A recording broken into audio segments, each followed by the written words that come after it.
Bien, cuando revisamos el segundo periodo en el material que estamos usando, usted se va a encontrar con una historia de una mujer que también sufre el martirio en la época de Septimio Severo. Septimio Severo, como emperador, inició este periodo en el año 202 después de Cristo. Hizo una persecución que duró hasta su muerte, año 211. Y en todas partes la persecución fue en contra de la iglesia. Hubieron muchos estragos.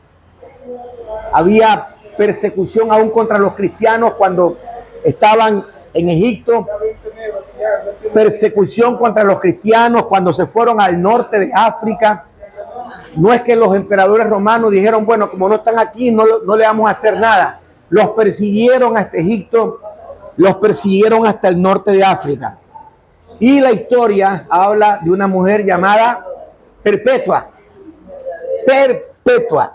En el año 203 las fieras hicieron pedazos a Perpetua, una mujer noble de Cartago, y no solamente a Perpetua, a su criada, llamada Felicita, su fiel esclava.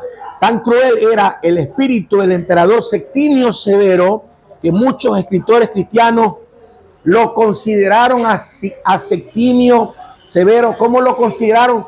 El anticristo. ¿Qué significa anticristo? Anti es un prefijo. Anti. En la gramática estructural, anti es un prefijo. Y anti significa contrario, adverso u opositor. Entonces, a Septimio Severo, los cristianos lo consideraron un anticristo, un contrario a Cristo, un opositor a Cristo o un enemigo de Cristo. ¿Qué podemos rescatar de esta mujer llamada Perpetua? Perpetua fue una mujer cristiana de los primeros años de la iglesia primitiva. Perpetua estaba casada. Perpetua había tenido recién un hijo y estaba en vísperas de bautizarse, descender a las aguas. Y este emperador, Septimio Severo, la encarceló junto con su esclava y con todos los amigos que se identificaron con ella por el simple hecho de ser cristianos. El padre de Perpetua, la historia enseña que le rogó a Perpetua, a su hija. ¿Qué creen que le rogó el padre a su hija Perpetua? Que negara a quién, que negara a Cristo para ser liberada de la cárcel, porque en eso consistía salvar su vida, ser libre de la cárcel, regresar a su casa con su niño, con su esclava, y Perpetua no accedió. Ella insistió en que Dios cuidaría de ella, cuidaría de su bebé, de su esclava y de todos los amigos que se sumaron a esa declaración de fe. Y en el día de su ejecución, el emperador le pidió hacer un sacrificio para él. Y al hacer Perpetua un sacrificio para él, él le iba a perdonar la vida. Pero Perpetua se negó. Ella murió de manera cruel, lastimada por fieras salvajes, como nos enseña la lectura del segundo periodo en este material, que las fieras hicieron pedazos a Perpetua, ¿verdad? Y también fue parte del llamado Coliseo, el Coliseo romano o la arena del Coliseo. Ahora, este testimonio de la muerte de Perpetua, de su niño, de la esclava y de otros que la apoyaron, este testimonio de fe, este testimonio de valentía fue contado en el siglo II, en el siglo III, a pesar de que Perpetua tenía en sus manos a su niño, ella no negó a Cristo y permaneció fiel al Señor. Y esto se usó para poder hablar públicamente a la gente de cómo uno debe dar la vida por quién, por el Señor. Perpetuo hasta el último momento de su vida confió en el Señor, esperando el día de estar con Él, porque amaba Perpetua profundamente a Jesús. Y su historia, el testimonio de Perpetua y de su niño que fueron devorados por las fieras junto con su empleada Felicita, su historia fue motivo de muchísimos sermones de los padres de la iglesia en el siglo II, en el siglo III. Uno de aquellos que la usó en sus sermones fue Agustín de Hipona. Ella no negó a Cristo ni adoró al emperador. Lo pagó con su vida porque Cristo ya había pagado la suya. Entonces, yo creo pues que estos testimonios que son parte de la historia deben motivarnos a nosotros a poder también luchar sacando adelante, ¿qué cosa? Nuestra fe, ¿no? Vamos a ver si nos ayuda Si hablamos del reinado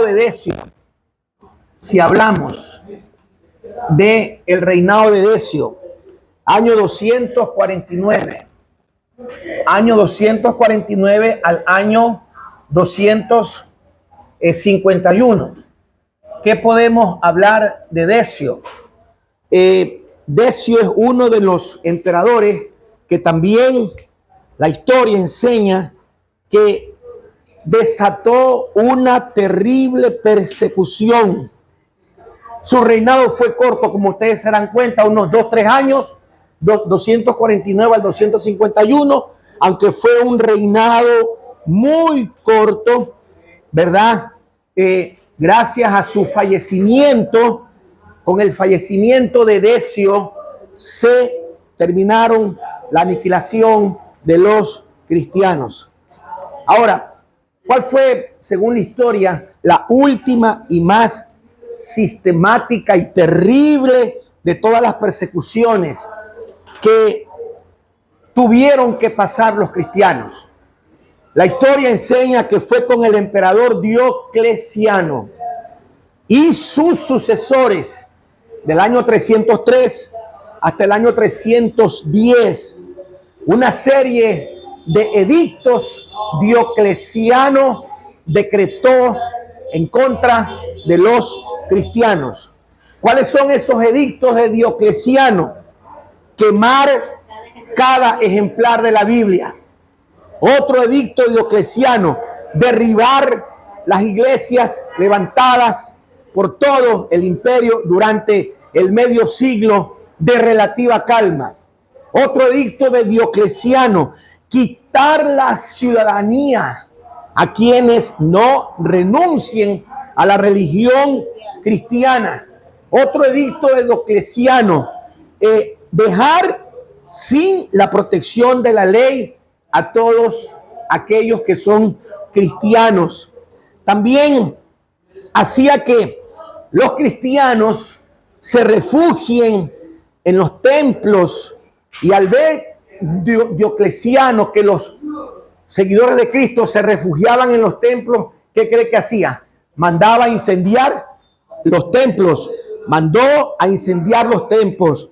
Así comenzaron a perecer dentro de sus propios templos y aún dentro de sus propias casas. La historia que enseña, mis hermanos, se dice que el emperador Diocleciano erigió un monumento con la inscripción, miren la inscripción que puso Diocleciano, en honor a la exterminación de la superstición cristiana. Cuánta maldad, cuánto odio este emperador Diocleciano tuvo en contra de los seguidores de Cristo. Póngale cuidado que la historia enseña que los baños, los servicios higiénicos, que eran inmensos, ¿no? Eran habitaciones grandes en ese tiempo, ¿no? Los inmensos baños o servicios higiénicos de Diocleciano se construyeron mediante trabajos forzados de los esclavos cristianos. Los subordinados o los sucesores de Diocleciano, los que vinieron después de él, ¿cuáles son? Galerio, el emperador Galerio, y otro emperador, Constancio.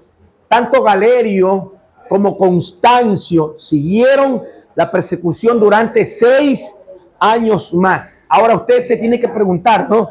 ¿Quién es Galerio, hermanos? Si revisamos la historia de Galerio, perdón, póngale cuidado. Galerio fue un emperador romano entre los años 305 a los años 311. Y Galerio formó parte de la tetrarquía instaurada por el emperador Diocleciano como César y luego como Augusto. Esto de César, esto de Augusto vienen a ser títulos, como en Egipto el faraón es un título, ¿verdad?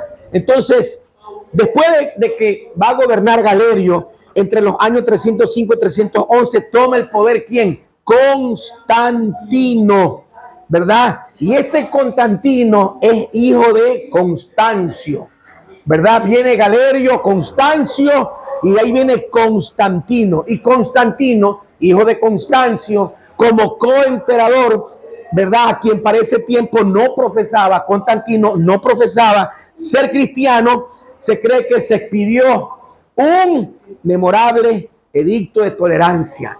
Y sería interesante que usted investigue el edicto de tolerancia, año 313 después de Cristo. ¿En qué consistió el edicto de tolerancia? El edicto de tolerancia consistió en que se va a aprobar el cristianismo, se va a aprobar o se va a legalizar su adoración. Y con este edicto de tolerancia, que es emitido en el año 313, se le pone fin a toda persecución de los cristianos. Y de esta forma no vuelve Roma a perseguir a los cristianos. Entonces, con Constantino y con este edicto de tolerancia, ya van a parar las persecuciones, ¿no? Más adelante la historia nos va a enseñar que cuando ya muere Constancio y toma el poder su hijo, Constantino lo que va a hacer es unir el Estado con la iglesia.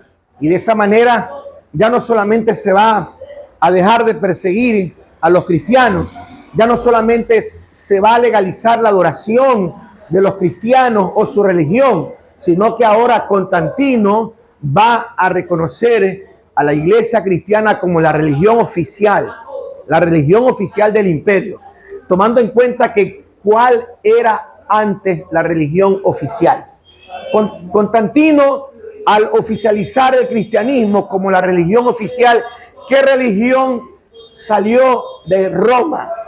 ¿Cuál fue la religión que quedó de lado y que ya no volvió a surgir más? La religión del mitraísmo. El mitraísmo dejó de ser la religión oficial del Imperio Romano y ahora va a tomar fuerza el cristianismo.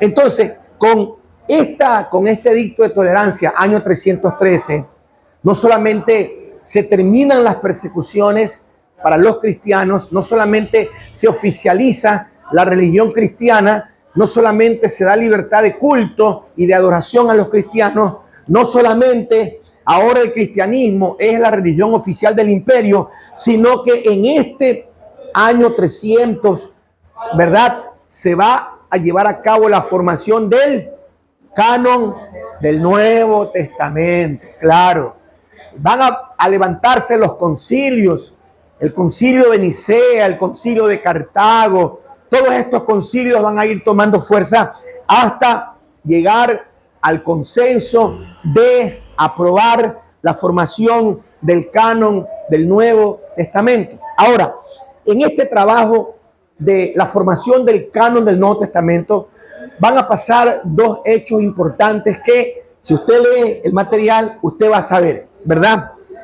No todos los libros que existieron entre el siglo I y el siglo II, no todos los libros se aceptaron como parte de una escritura inspirada. Usted tiene que reconocer que aparte del canon que hoy tenemos del Nuevo Testamento, ¿Cuántos escritos sagrados forman el canon del Nuevo Testamento? ¿Cuántos escritos sagrados forman el canon del Nuevo Testamento? ¿Cuántos?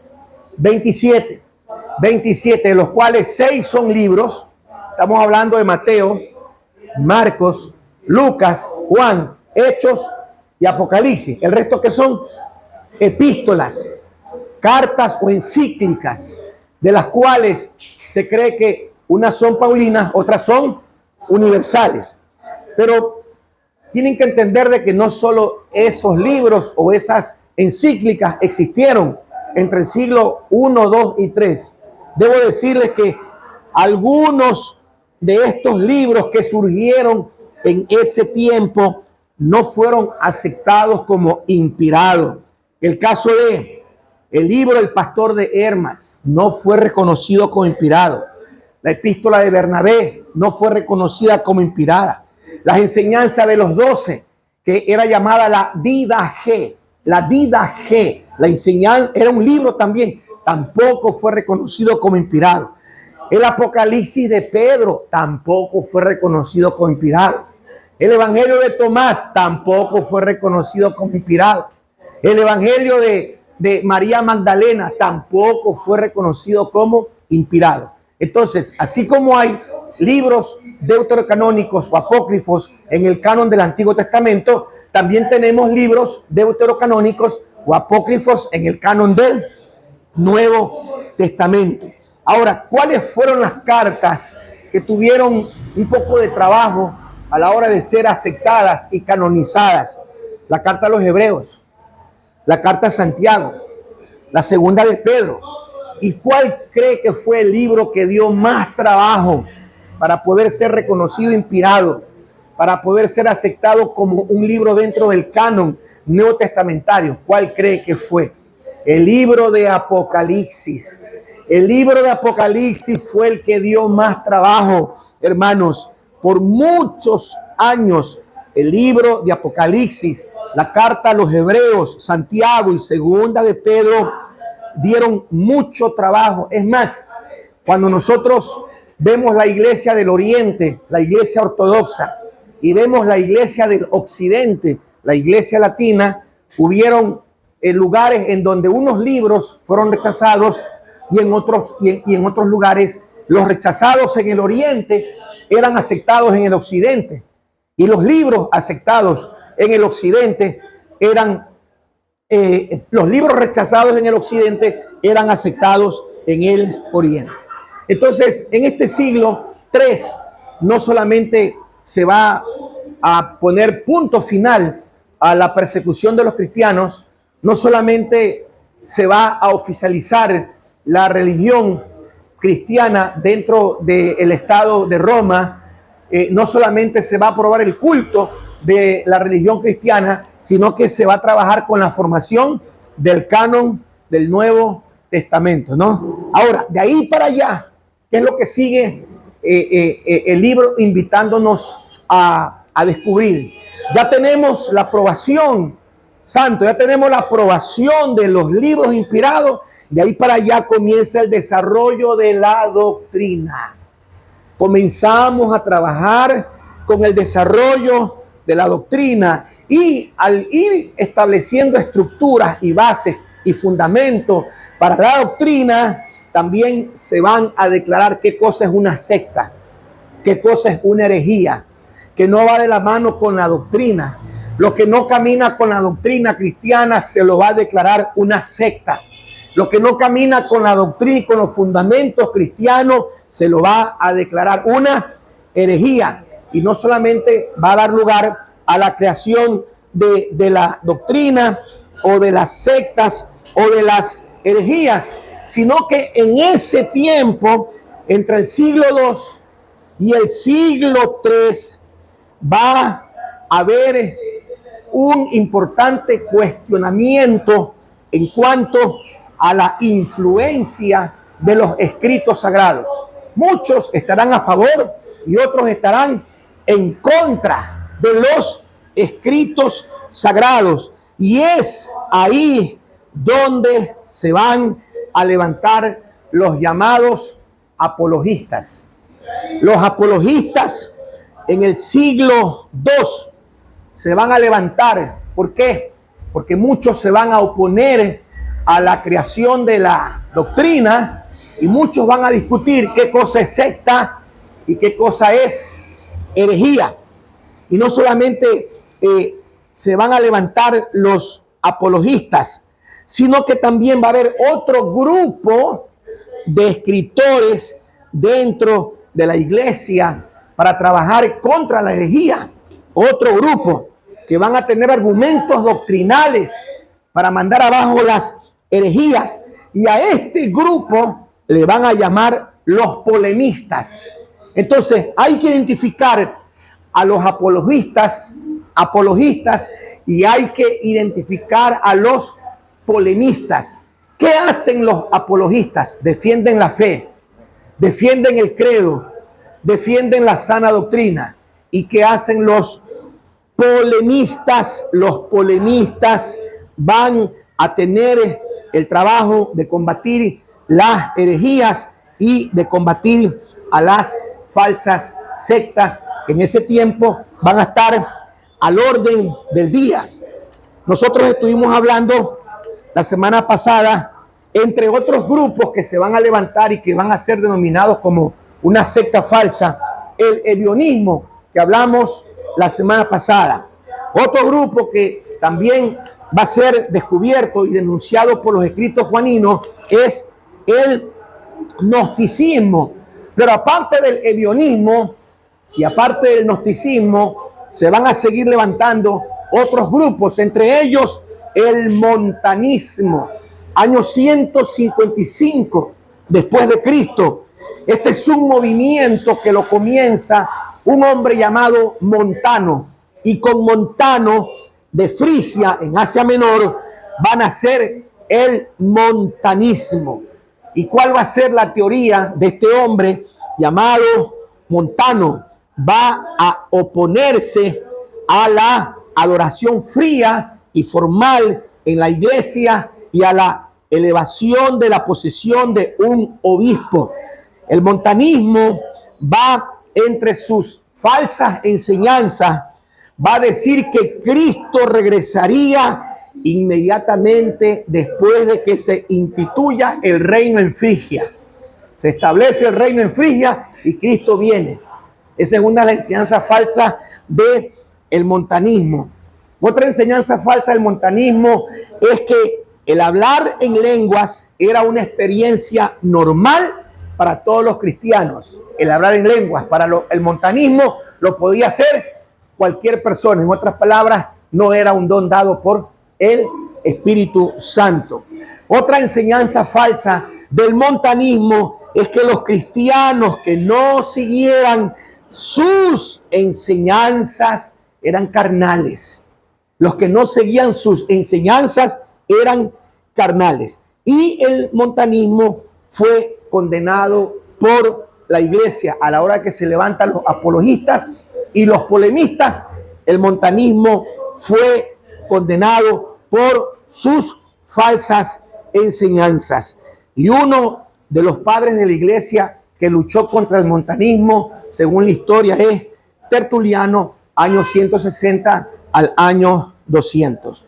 Bien, otra secta que se levanta en el siglo II y el siglo III, aparte del ebionismo, el gnosticismo y el montanismo. ¿Cuál es otro movimiento que se levanta? Es el marcionismo. El marcionismo. Y ya ustedes van a relacionar quién va a estar a cargo de este movimiento. Un movimiento que se levanta con un hombre llamado Marción. Marción.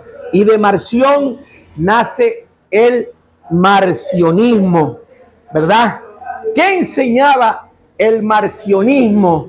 El marcionismo enseñaba que el Dios judío del Antiguo Testamento era muy diferente al Dios cristiano del Nuevo Testamento. Eso enseñaba el marcionismo. Un Dios es el que está en el Antiguo Testamento y otro Dios es el que está en el Nuevo Testamento. Y entre sus falsas enseñanzas, el marcionismo enseñaba que Cristo no había nacido de María y que no tenía un cuerpo real y que el cuerpo de Cristo era maligno. Eso enseñaba el marcionismo. El marcionismo negó la resurrección corporal de Cristo. El marcionismo rechazó todo el Antiguo Testamento. El marcionismo rechazó los libros del Nuevo Testamento. Marción rechazó el libro de Mateo, el libro de Marcos, el libro de Lucas, el libro de Juan, el libro de Hechos y el libro del Apocalipsis. Y por último, Marción recortó todo el Nuevo Testamento de tal manera que lo único que para él valía eran los escritos que hablaban de la gracia. Por eso rescata el Evangelio de Lucas y las epístolas paulinas. En otras palabras, para Marción no existe el canon del Nuevo Testamento con los 27 escritos. Marción solo rescata las 3 epístolas paulinas y el Evangelio de San Lucas. ¿Quién denuncia a este hombre? Si Montano fue confrontado por Tertuliano, para Marción, el que estuvo frente a él, en contra de él, se llama Justino Mártir. Justino Mártir es el que denuncia a Marción y al marcionismo. Lo denuncia como un agente del diablo. Eso le dijo Justino Mártir a Marción. Tú eres un agente del diablo. Y también lo resistió a Marción otra vez Tertuliano. Sin embargo, este movimiento a la larga, de a poco, fue desapareciendo, ¿no? Bien, hay muchísimas sectas que se levantan entre el siglo II y el siglo III. ¿Cuáles son las que ya hemos mencionado? El ebionismo, el gnosticismo, el montanismo, el marcionismo. ¿Qué otras sectas también se levantan entre el siglo II y el siglo III? El maniqueísmo. El maniqueísmo. Entre los años 215 y 277. Estamos dentro de este segundo periodo. El maquionismo es un movimiento lleno de misticismo oriental iniciado por un hombre llamado Mani. Mani, así como usted compra en la plaza, maní, ¿verdad? Mani. De ahí viene el maniqueísmo. Él es de Persia, este hombre es de Persia, y entre sus falsas creencias, el maniqueísmo enseña que la luz que representa el bien en oposición a las tinieblas que representan el mal, hay que verlo como un dualismo que le pertenece al universo. Por lo tanto, eso es parte de la naturaleza. Él no va a decir que la luz va a apagar a las tinieblas. Acuérdese lo que dijo Juan, que la luz vence a las tinieblas, ¿verdad? El maniqueísmo también enseñó que todas las enseñanzas de Jesucristo habían sido corrompidas por los apóstoles. Eso enseñaba el maniqueísmo. También el maniqueísmo enseñó que la exposición del alma del hombre ante la luz de Cristo liberaba a este de un maligno y entenebrecido cuerpo. La secta del maniqueísmo se caracterizó por el escepticismo. Ellos no aceptaban nada a menos que sea comprobado por la ciencia. Por lo tanto, el que lo va a cuestionar, el que va a salir en contra del maniqueísmo, según la historia, ¿verdad?, van a ser los apologistas y también los polemistas. Muy bien. Entonces, si nosotros, hermanos, revisamos todo este periodo, siglo II, siglo III, vamos a encontrar una iglesia que va a estar trabajando dentro de la formación del canon del Nuevo Testamento, dentro también de el desarrollo de la doctrina, dentro del desarrollo de cómo identificar la secta y las herejías, y también en este siglo II y siglo III, la iglesia va a ir a definir la condición de su iglesia, su estructura, su gobierno, quiénes son los asignados, hablando de pastores, ancianos, diáconos, obispos, ¿verdad? Vamos a ver en este siglo II y siglo III, ya cuando la iglesia ha sido reconocida por el Estado, la iglesia va a ir pensando en su liderazgo. ¿Qué más tenemos que rescatar en este siglo II y siglo III? Las dos ordenanzas reconocidas por la iglesia de Cristo. Pastor Riera, ¿cuáles son las dos ordenanzas reconocidas por la iglesia de Cristo? La una, el bautismo en agua, y la otra, la cena del Señor. Ambas ordenanzas están siendo como un recordatorio de la didaché. ¿Y qué es la didaché? En la palabra griega, didaché, tanto el bautismo en agua como la cena del Señor nos van a llevar a la didaché de Jesucristo, a las enseñanzas de Jesucristo. Entendiendo que el bautismo en agua es por inmersión en corrientes vivas, en ríos, ¿verdad? Siendo la aspersión cuando no se dispusiera de aguas vivas y de aguas corrientes, o la aspersión se la va a tomar en casos especiales. Cuando una persona que se quiere bautizar no está en condiciones físicas de estar en un río, ¿verdad? Entonces, en casos especiales va a ser considerada lo que se llama la aspersión. Y la iglesia en este siglo II y siglo III, ya de la mano con el Estado, la iglesia va a nombrar obispos, va a nombrar ancianos, va a nombrar gobernantes, va a nombrar diáconos que van a cumplir funciones principales. ¿Cómo le llamamos a esto? El liderazgo de la iglesia, ¿verdad? Y dentro de la liturgia, dentro de los cultos, cómo la iglesia va a atender la liturgia o los cultos en el siglo II y en el siglo III. Bueno, la adoración y la práctica en la iglesia va a tomar en cuenta los cantos de himnos, va a tomar en cuenta la oración, va a tomar en cuenta la lectura de las escrituras y va a tomar en cuenta la exhortación por parte de los ancianos y la exhortación por parte de los pastores. Ya desde el año 250 después de Cristo, en determinadas áreas, el que es llamado obispo, entendiendo que el obispo llegó a incorporarse dentro de esa asignación, dentro de ese rango, dentro de la iglesia del cristianismo. Por eso es que comienzan a nombrarse obispos. El obispo de Cartago, el obispo de Pérgamo, el obispo de Esmirna, ya comienzan a definirse un sinnúmero de obispos. Pero lamentablemente, como la iglesia va a estar unida con el Imperio Romano, estos cargos van a sufrir corrupción. Van a sufrir corrupción. Los que son obispos van a poder tomar el control de todo. El obispo ahora va a querer ser la iglesia. Ya no es la asamblea de llamados, ya no son los miembros. Ahora el obispo, no la congregación, era la iglesia. O sea, yo soy la iglesia, ustedes no lo son. La iglesia se va a convertir en un medio de salvación, mas no en un medio de edificación, un medio de comunión o un medio de adoración.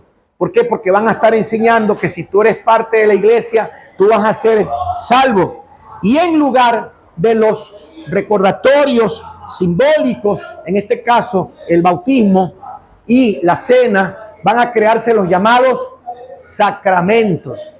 Los llamados sacramentos que se habían vuelto mágicos y les van a dar hasta medios de salvación. Los oficiales de la iglesia van a ir formando una jerarquía ¿verdad?, con el obispo o el hombre que está al frente de la congregación. Por lo tanto, el título, el enfoque del liderazgo no va a estar en la función que cumpla. El enfoque del liderazgo va a estar en el título. Y hoy por hoy tenemos un montón, sin irnos muy lejos, de gente que solo anda buscando títulos. Y me disculpan la expresión, cuando usted los escucha predicar, no son ni chicha ni limonada, no saben es nada. Entonces, hoy también andamos atrás de títulos, y que soy el reverendo, y que soy el ministro ordenado, y que soy el apóstol, y que soy el profeta. Ahora pues ya quieren llamarse patriarcas, y si no les asiente ese título, quieren llamarse arcángeles. Más luego usted va a ver cómo van a ir emunando los títulos eclesiásticos, y mientras más títulos salgan, la gente va a estar más afanada porque lo llamen así. No, en una ocasión yo llamé a un pastor y la persona que me contestó me dice: el pastor fulano de tal no está aquí. Aquí quien está es el apóstol fulano de tal. En otras palabras, ya no lo puedo llamar pastor, sino que tengo que llamarlo apóstol para que me pueda atender. Entonces la gente anda detrás de títulos.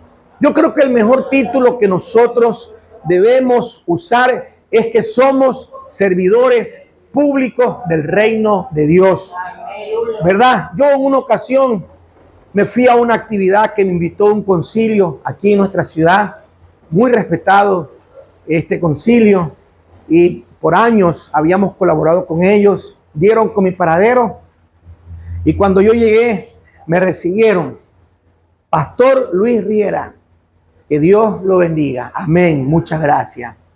Cuando me presentaron ya para darme el lugar de dar la temática, con nosotros el apóstol Luis Riera. Y yo decía: ¿dónde está? Si yo llegué, me dijeron pastor. Al final terminé la temática y me entregan para que yo firme los certificados. Y cuando voy a buscar mi nombre, ahí dice Obispo Luis Riera. Entonces, en un solo evento que duró como 2-3 horas, yo tuve 3 asignaciones: pastor, apóstol y obispo. Yo salí de ahí turbado, confundido. No, mentira. Entonces, eso es lo que ahora se da. Y mire que yo no estuve buscando eso. No estuve diciéndole: oiga, yo tengo que firmar. No, nada. Eso se dio así. Y yo le digo a los hermanos: yo soy un servidor público del reino del Señor. Y así debemos identificarnos, servidores públicos del reino de Dios. Muy bien. Entonces, ¿qué tenemos que rescatar de este segundo periodo? ¿Qué tenemos que rescatar? Tenemos que rescatar el trabajo de los apologistas a la hora de desarrollar la doctrina, a la hora de desarrollar e identificar las sectas y las herejías, y a la hora de ver la condición, la estructura, el liderazgo de la iglesia. Tenemos que rescatar a los apologistas y tenemos que rescatar a los polemistas, ¿verdad? Estos hombres que lucharon en el siglo II y en el siglo III por defender la fe. Y quiero que me acompañe a Primera de Pedro, el capítulo 3, el versículo 15. Tenga la bondad. Primera de Pedro, el capítulo 3, el versículo 15. ¿Qué dice ahí la palabra de nuestro Padre? Dice: sino santificad a Dios el Señor en vuestros corazones, y estad siempre preparados para presentar, ¿qué cosa? Dígalo conmigo: presentar defensa. Ahí la palabra defensa se traduce del vocablo griego apología. La palabra griega ahí es apología. Aquí dice: sino para presentar apología, para presentar defensa. ¿Defensa con qué? Con mansedumbre. ¿Y con qué más? Y reverencia. ¿Qué es reverencia? Con respeto. O sea, siendo un cristiano manso, que no se deje provocar y que tenga respeto, con mansedumbre y reverencia. ¿Ante quién? Ante todo el que demande razón de la esperanza que hay en vosotros. ¿Quiénes son los apologistas? Los apologistas en el siglo II y en el siglo III. Si usted va a tomar apuntes, uno de ellos, Tasiano, años 110 al 172, ¿verdad? Tasiano, ¿quién fue? Fue un erudito asirio que estudió en Roma. Tasiano fue un erudito asirio que estudió en Roma bajo la dirección de Justino Mártir. Tasiano, alrededor del año 160, escribió un discurso a los griegos. Alrededor del año 160 después de Cristo, él escribió un discurso a los griegos en el que renunciaba como pagana, o denunciaba como pagana a la filosofía griega. También escribió la más antigua armonía de las cuatro versiones de los evangelios. Y a esa armonía de las cuatro versiones del evangelio, o sea, de Mateo, de Marcos, de Lucas y de Juan, él le puso un nombre a esa armonía de las cuatro versiones de los evangelios. ¿Sabe cómo lo llamó? Lo llamó diatesarón. ¿Qué significa diatesarón? Hablaba de una armonía donde se veía a Cristo en cuatro enfoques. Ese es uno de los apologistas. ¿Cómo se llama? Tasiano. El segundo apologista entre el siglo II y siglo III, si está notando, Justino Mártir, año 100 al año 165. Justino Mártir, año 100 al año 165. Y Justino Mártir fue el más prominente apologista cristiano del siglo II. Justino Mártir. ¿Dónde nace Justino Mártir? En Samaria. ¿Dónde estudió él? Bueno, él estudió filosofía griega. Un hombre muy anciano condujo a Justino Mártir a que se encuentre con el Señor Jesucristo. Y este anciano le dijo a Justino Mártir: si tú quieres estudiar filosofía, la verdadera filosofía está en que estudies la vida de el Señor Jesucristo, ¿verdad? Y este anciano le demostró a Justino Mártir la escritura y cómo los evangelios hablaban de Jesús. Por los años 150, Justino Mártir fundó una escuela cristiana en Roma y escribió su primera apologética dirigida al emperador de aquel entonces. ¿Qué defendió Justino Mártir en estos escritos apologéticos? Justino Mártir defendió la moralidad como estilo de vida cristiana. Tú quieres ser cristiano, tienes que ser un hombre moral. Tú quieres ser cristiana, tienes que ser una mujer moral. Eso defendió Justino Mártir. También en sus escritos, Justino Mártir declaró que los cristianos eran inocentes de las difamaciones con que se los acusaban. Acuérdense que el Imperio Romano acusó a los cristianos de ser caníbales, ¿verdad? Acuérdense que el Imperio Romano los declaró personas no gratas porque no caminaban en el estilo de vida pagano e idólatra con que ellos caminaban. Entonces Justino Mártir declaró que los cristianos eran inocentes de las difamaciones con que eran acusados. ¿Qué más hizo como apologista Justino Mártir? Escribió que el cristianismo era la verdadera expresión de la filosofía dentro de las verdades griegas. La verdadera expresión de la filosofía en las verdades griegas la vamos a encontrar dentro del cristianismo.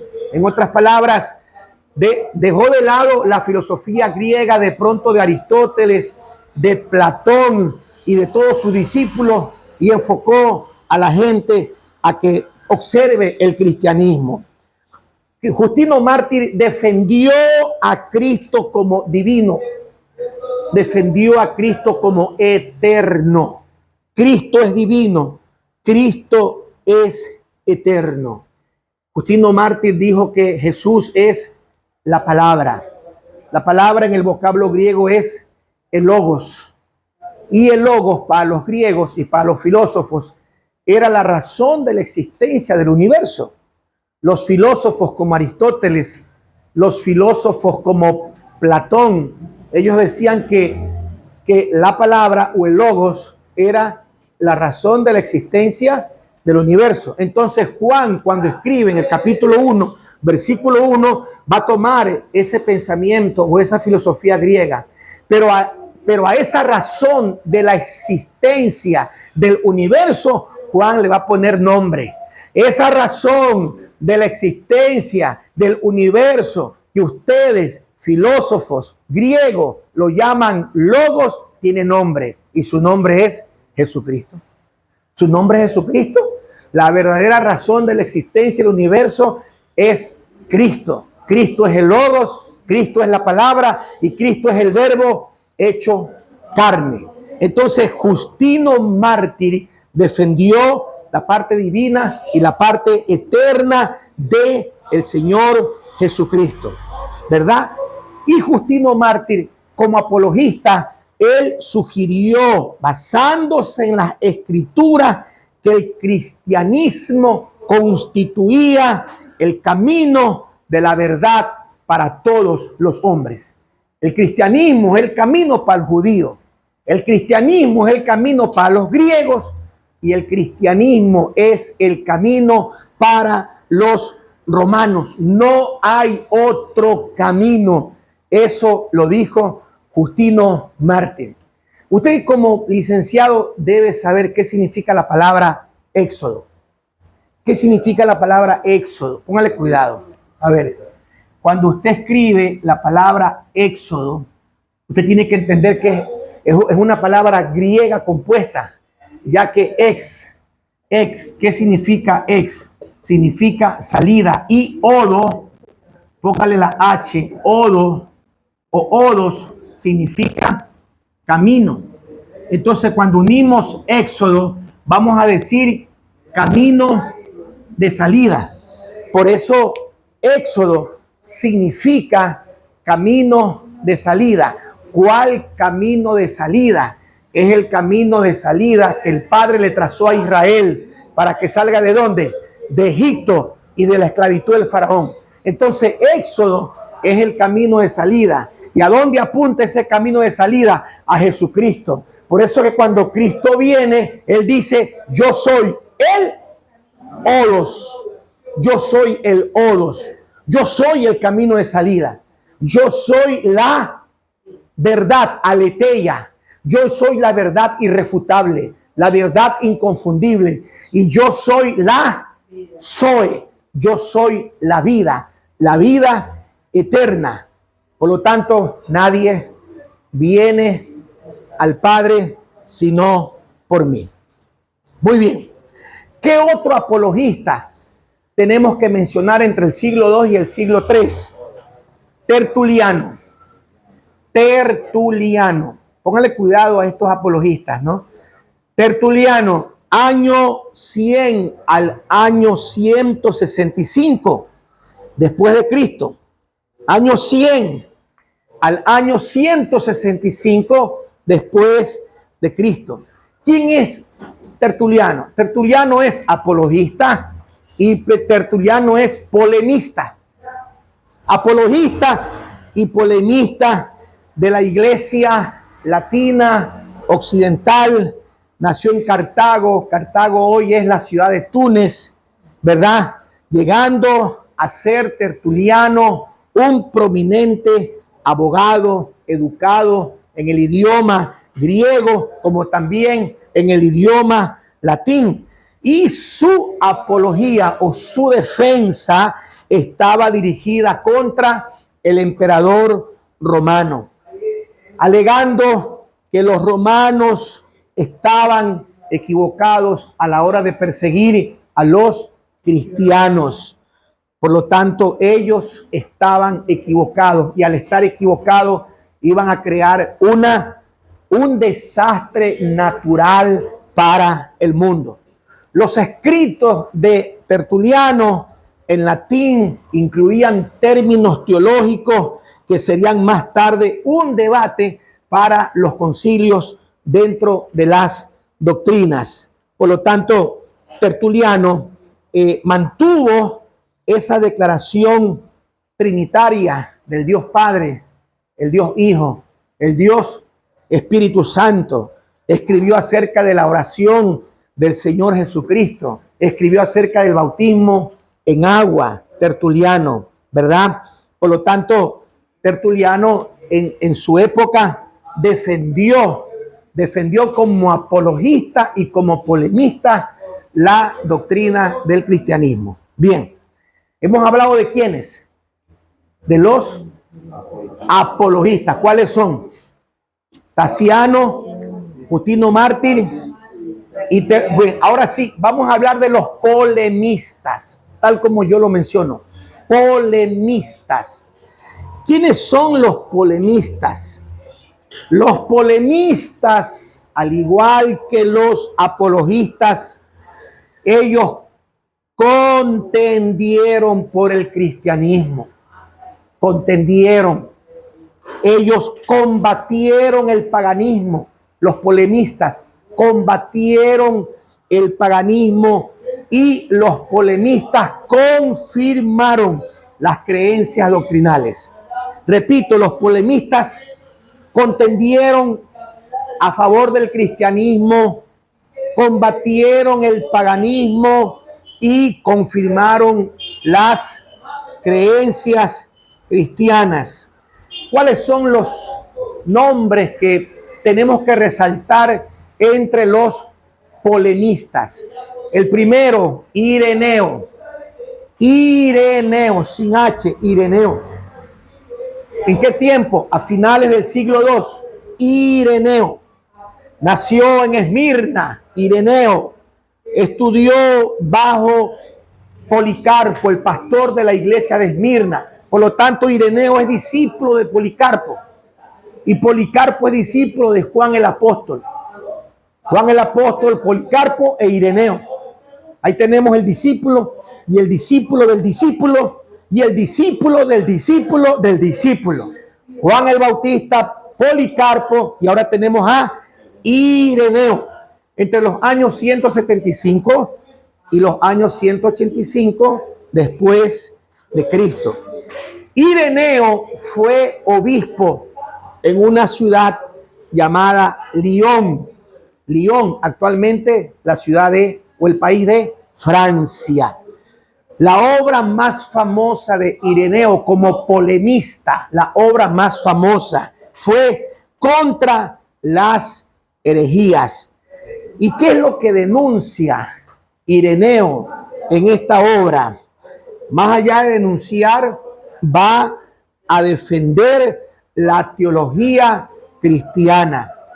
Ireneo enfatiza que Cristo es 100% Dios y 100% hombre, y que llevó a cabo aquello que Adán fracasó en el huerto del Edén. En un huerto se perdió la creación y en otro huerto se restauró la creación. En un huerto una mujer peca y en un huerto una mujer va a ser restaurada. Por eso es que el mensaje de resurrección no lo da Cristo a los hombres, sino a las mujeres, porque en un huerto una mujer echó a perder todo lo que Dios quería hacer con la humanidad. Asimismo, en un huerto Cristo le restaura a la mujer para ser protagonista del mensaje de la resurrección. Bien, ¿qué más va a defender Ireneo? Ireneo menciona una regla canónica de verdad en la iglesia que va a ser clave para interpretar las escrituras. En otras palabras, si queremos interpretar las escrituras, vamos a basarnos en el canon. Fuera del canon no se hace doctrina. ¿Quieres hacer doctrina? Toma los libros de Mateo, Marcos, Lucas, Juan, Hechos y Apocalipsis. ¿Quieres hacer doctrina? Toma las epístolas o las encíclicas, o paulinas o universales. Fuera de ahí, no hagas doctrina. No hagas doctrina, ¿verdad? Por ejemplo, ustedes han escuchado los libros deuterocanónicos del Antiguo Testamento.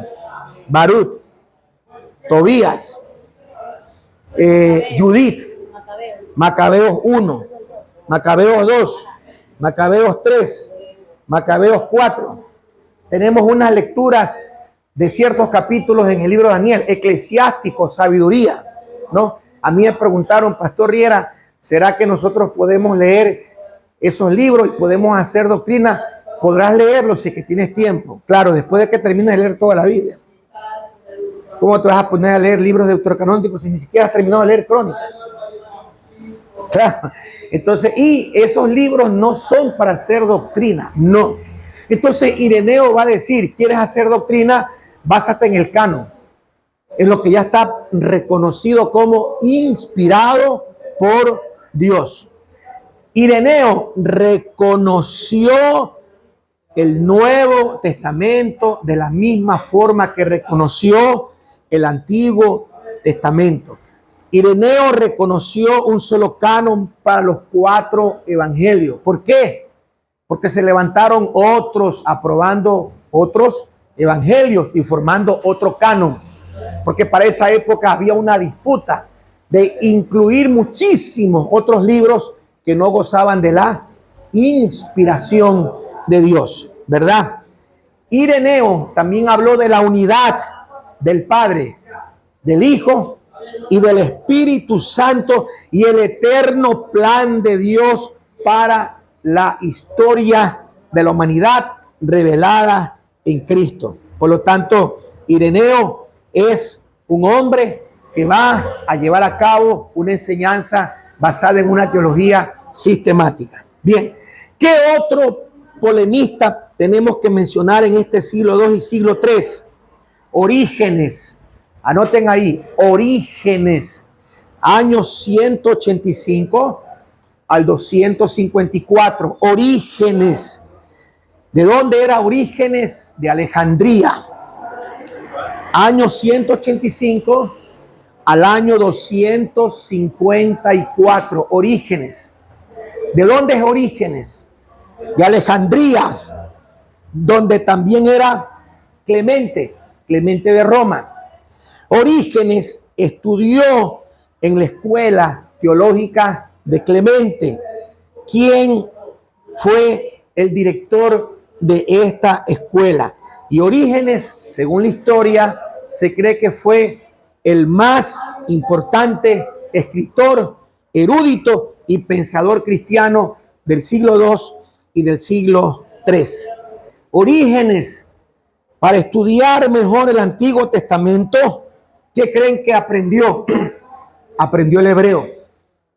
Para estudiar el Antiguo Testamento, aprendió el hebreo. De forma paralela, estudiaba el hebreo y después varias versiones griegas del Antiguo Testamento. Y si va a estudiar Ireneo, Orígenes, versiones griegas, yo creo que va a tomar el original hebreo junto con la llamada Septuaginta, porque la Septuaginta es la versión griega de los escritos hebreos.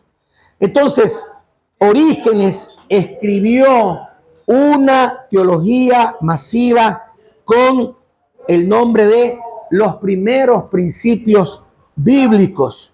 Fue un intento de irle dando fundamento a la doctrina del cristianismo.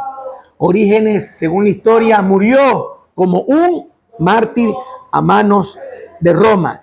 Orígenes es quizá el padre de la teología sistemática. ¿Qué saben ustedes de la teología sistemática? La teología sistemática es aquella que le da orden al estudio de la doctrina. ¿Cómo comienza la teología sistemática? Doctrina de la Biblia. A eso se le llama bibliología. Doctrina de Dios Padre. A eso se le llama paterología. Doctrina de Dios Hijo. A eso se le llama cristología. Doctrina de Dios Espíritu Santo. A eso se le llama neumatología. Doctrina del ser humano. A eso se le llama antropología. Doctrina del pecado. A eso se le llama amartiología. Doctrina de la iglesia. A eso se le llama eclesiología. Doctrina de los eventos del futuro. A eso se le llama escatología. Doctrina del estudio de los ángeles. A eso se le llama angelología. ¿Cómo se llama todo eso, pastor? Y era teología sistemática. La teología sistemática le va a dar un orden a las doctrinas fundamentales del cristianismo. Y vamos a hablar del último polemista, Cipriano, obispo de Cartago. Cipriano, obispo de Cartago, año 200 al año 258. Año 200 al año 258. ¿Qué hizo Cipriano según la historia? Hizo mucho para exaltar el oficio de el obispo y promovió, ¿verdad? Todo esto que tiene que ver con la estructura de la iglesia. Cipriano creía que como obispo solo él tenía autoridad para decidir y se volvió a admirar en la iglesia como aquellos que admiraban a los césares, a los emperadores. Por ahí tenía una idea un poco vaga acerca de quién era un obispo. A la larga, Cipriano va a combatir todas estas cosas erradas a la hora de ver a un obispo, ¿no? Lo tenían como un César, como un emperador. Cipriano enseñó que la salvación se va a alcanzar a través de Cristo Jesús. Es Cipriano el que mueve la idea de una iglesia católica. La palabra católica en griego significa universal. Cipriano está buscando es que la iglesia sea universal, y ahí viene el término católico. Entienda usted que la palabra católico no es que define simplemente a los que adoran imágenes, sino que la palabra católico significa universal, ¿verdad? Es como el fútbol. El fútbol es católico. El fútbol es universal. O sea, se lo practica en todo el mundo. Muy bien. Mis amados hermanos, ¿qué actos de renombre principales podemos rescatar en este periodo que terminó la persecución en contra del cristianismo? Que se legalizó el cristianismo como la religión oficial del imperio. Que los que eran martirizados era porque tenían una fe viva en el Señor Jesucristo. Que la cena del Señor y el bautismo en agua, ¿verdad?, quedaron como sacramentos o quedaron como ordenanzas de la iglesia de Cristo.